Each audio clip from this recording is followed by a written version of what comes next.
اتنا خیال رکھا ہو، کسی کے سامنے سطر کھولنے کو حرام کی بات کہی گئی ہو، یہ تمہارے پیشاب گھر، کھلے ہوئے پیشاب گھر، اس میں سطر نہیں ظاہر ہوتا ہے۔ جو لوگ زیادہ عمر والے ہوتے ہیں وہ تو ویسے ہی اٹھا کے بیٹھ جاتے ہیں کہ تم اپنی نگاہیں بند کر لو، تم پیچھے کھڑے ہو۔ اچھا، سب ڈیلی دیکھ رہا ہے کہ ایسا نہیں کہ زندگی میں ایک مرتبہ پیشاب آیا ہے اس لیے تجربہ نہیں ہو پا رہا ہے، 5 وقت دیکھ رہا ہے کہ یہ کھلے پیشاب گھر ہم کو برباد کر رہے ہیں، ہماری تہذیب کے خلاف ہیں، ہمارے مسئلے کے خلاف ہیں۔ اس کے باوجود ہم کو اللہ تعالیٰ عقل نہیں دے رہا ہے کہ ہم اس بات کو سمجھنے کی کوشش کریں۔ جب میں کسی سے کہتا ہوں، کہتے مولانا صاحب اگر اس کو بند کر دیں گے تو لوگ پاخانہ اسی میں کر دیں۔ ہم کہہ رہے ہیں کہ سارے کے سارے آپ ٹوائلٹ ہی کیوں نہیں بنا دیتے؟ کیوں نہیں بنا دیتے؟ کیا ضرورت ہے پیشاب گھر الگ بنانے کی؟ 4 پیشاب گھر بنانا چاہتے ہیں ان کو بھی ٹوائلٹ بنا دیجئے، 2 ٹوائلٹ بنا چاہتے ہیں وہ بھی ٹوائلٹ ہے، 4 ہو تو 6 ہو جائے۔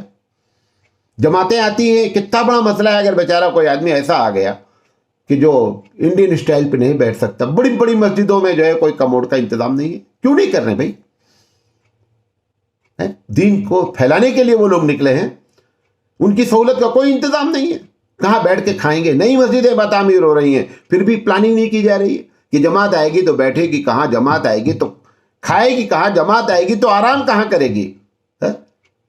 5 وقت کا معاملہ ہے، وضو خانے صحیح نہیں ہے، ٹوائلٹ صحیح نہیں ہے۔ یہ مسجد نے جو آپ کی اور ہماری تربیت کی تھی کہ صفائی اور ستھرائی، یہ مسجد کا ایک بڑا کردار تھا۔ اسی طریقے سے تہذیب کے لحاظ سے دیکھا جائے تو اصل علم ہوتا ہے، علم ہی انسان کو تہذیب بناتی ہے۔ اسی لیے مسجد سب سے بڑا علم کا گہوارہ ہے۔ جب تک آدمی کے پاس علم نہیں ہوتا، مسئلہ نہیں جانتا، جب مسئلہ جانتا ہے تب اس پر عمل کرتا ہے۔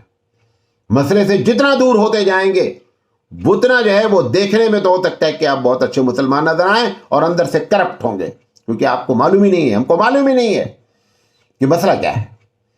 لہذا مسجد کا ایک بڑا کردار تعلیم ہے، چاہے وہ اللہ کے رسول صلی اللہ علیہ وسلم نے زبانی طور پر دیا، چاہے درس کی شکل میں دیا، چاہے صحابہ نے بیٹھ کر آپس میں ایک دوسرے سے مسائل پر بحث کیا، الگ الگ ٹیمیں میں بیٹھ کر کے باتیں کرتی تھیں، یہ ساری چیزیں حدیثوں میں ذکر ہیں۔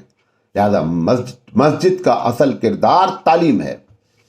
یہ تعلیم آج بھی مسجد سے ہونی چاہیے، یہ مسجد سے، اور سب سے بڑی تعلیم اللہ کی کتاب کی تعلیم ہوتی ہے، اللہ کے کلام کی تعلیم ہوتی ہے، قرآن کریم کی تعلیم ہوتی ہے، جس کو آپ نے یہ کہہ رکھا ہے کہ مسجد میں قرآن کریم کی تفسیر نہیں ہونے دیتے۔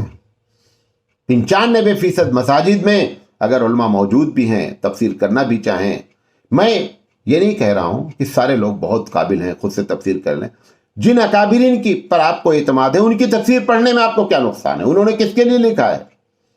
ہمارے لیے لکھا ہے۔ یہ مسجدوں کو جب تک اللہ کی کتاب سے دور رکھا جائے گا تب تک ہماری، جب میں کہتا ہوں اللہ کی کتاب سے دور، کہتے ہیں ہم تلاوت بہت کرتے ہیں، میں اللہ کی کتاب سے دور سے مراد اس میں لکھا کیا ہے اس کو سمجھنا، اس پر عمل کرنا، یہ جب تک نہیں ہوگا تب تک ہم ایسے ہی بےہودہ قسم کی باتیں کریں گے اور ہمارے کیریکٹر اسی طریقے سے ڈیولپ ہوں گے کہ مسجد میں ہم ایک ہوں گے اور باہر ایک ہوں گے۔ مسجد کا بڑا کردار، جو تعلیمی کردار بتا رہا ہوں، وہ اللہ کی کتاب۔ دوسرا، یہ ہمارے ممبر ہیں، ممبر و محراب ہیں۔ یہ ممبر و محراب جب تک صحیح نہیں کیے جائیں گے، 3 طریقے کی باتیں ہو رہی ہیں۔ پہلی چیز یہ ہے کہ ممبر کو محدود کر دیا گیا کہ آپ اسی ٹاپک کے علاوہ بات نہیں کر سکتے، نمبر 1۔ نمبر 2، چاہے مسجد کے ذمہ دار ہوں، چاہے متولی صاحب ہوں، چاہے ممبر صاحب ہوں، وہ منکرات پر گفتگو کرنے نہیں دیتے ہیں۔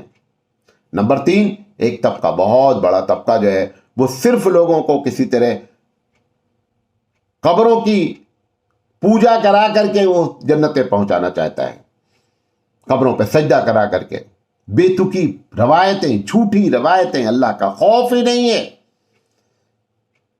ایسی حرکتیں مسجد کے باہر، بڑی بڑی جتنی درگاہیں ہیں وہاں مسجد بھی ہوتی ہے، جمعہ کی نماز پڑھتے ہیں وہاں کہتے ہیں ایاک نعبد و ایاک نستعین، کہ اللہ ہم تیری عبادت کرتے ہیں، اور وہاں آ کر کے سجدہ باہر کی صرف کرتے ہیں۔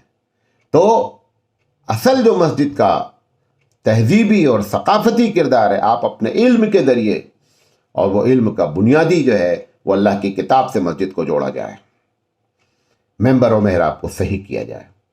یہ اس کے کردار میں چوتھی بات تھی جو آپ کے سامنے رکھنا چاہتے تھے۔ انشاءاللہ زندگی رہی تو ایک بات اور کریں گے۔ اللہ تعالیٰ سے دعا کرتے ہیں کہ اللہ تعالیٰ صحیح بات کہنے کی اور اس پر عمل کرنے کی توفیق عطا فرمائے۔ وآخر دعوانا ان الحمد للہ رب العالمین۔